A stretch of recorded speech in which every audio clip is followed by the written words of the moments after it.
Pada video sebelumnya sudah dibahas tentang sistem reproduksi tumbuhan, reproduksi vegetatif Angiospermae dan reproduksi generatif Angiospermae atau tumbuhan berbiji tertutup. Nah, bagaimanakah reproduksi pada tumbuhan Gymnospermae atau tumbuhan berbiji terbuka? Lalu bagaimanakah reproduksinya? Tentunya pada tumbuhan lumut atau tumbuhan paku. Sudah membaca buku tapi masih belum mengerti juga? Simak video ini dengan ilustrasi yang membantu pemahaman sahabat. Tumbuhan Gymnospermae atau tumbuhan berbiji terbuka tidak memiliki bunga, tetapi memiliki alat reproduksi seksual yang bernama strobilus atau rucung. Pada tumbuhan pinus dan melinjo memiliki strobilus jantan dan betina dalam satu pohon. Sedangkan tumbuhan pakis haji hanya memiliki strobilus betina atau strobilus jantan saja dalam satu pohon. Lalu, bagaimana untuk bereproduksi?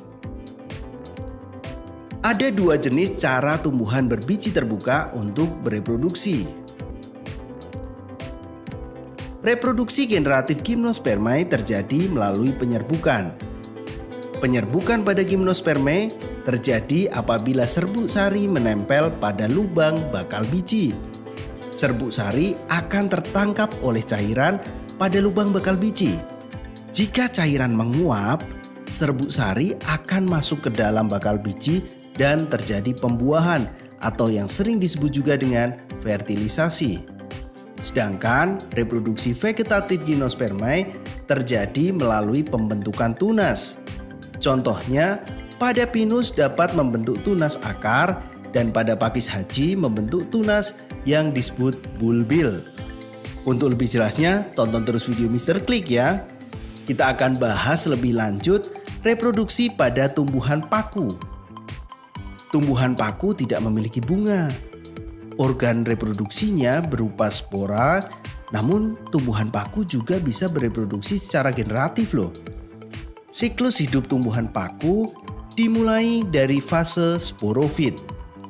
Pada fase sporofit, apabila kekurangan air dalam kotak spora, maka kotak spora akan sobek dan spora di dalamnya akan keluar. Spora akan tersebar dan akan tumbuh menjadi protalium dengan lingkungan yang sesuai tentunya. Baru setelah fase sporofit selesai, akan masuk pada tahapan gametofit atau generatif. Di sini dimulai ketika protalium tumbuh.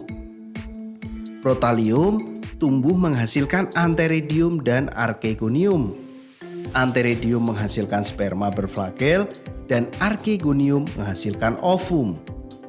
Fertilisasi akan terjadi apabila sperma sampai pada ovum dan membentuk zigot. Sperma memerlukan air untuk pergerakannya.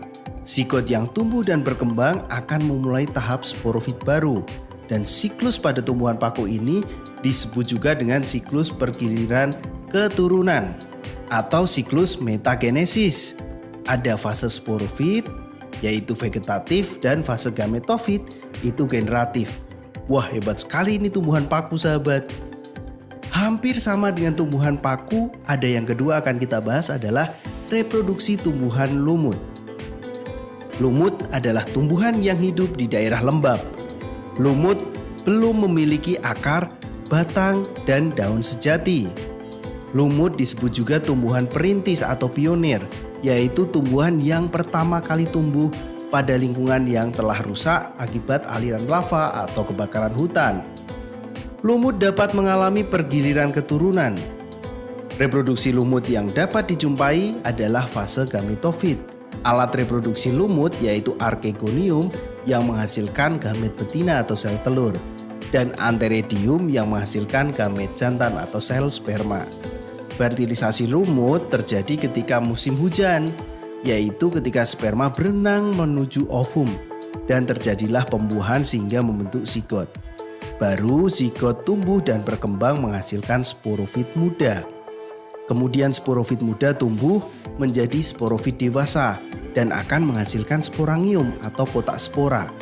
Nah, sporangium mengalami meiosis, menghasilkan spora yang bersifat haploid. Selanjutnya untuk lebih mudah, kita akan lihat spora yang lingkungannya sesuai akan tumbuh menjadi individu baru seperti gambar berikut ini. Lumut mengalami reproduksi vegetatif melalui kuncup dan fragmentasi. Fragmentasi terjadi ketika lumut melepaskan sebagian tubuhnya untuk tumbuh menjadi individu baru. Secara sederhana, siklus hidup pada tumbuhan Gymnospermae terdiri dua tahapan, yaitu gametofit dan sporofit, yang sering disebut juga dengan metagenesis. Berikut adalah video tentang reproduksi tumbuhan berbiji terbuka atau Gymnospermae. Semoga sahabat paham ya dengan penjelasan dan ilustrasi yang Mr. Klik sediakan.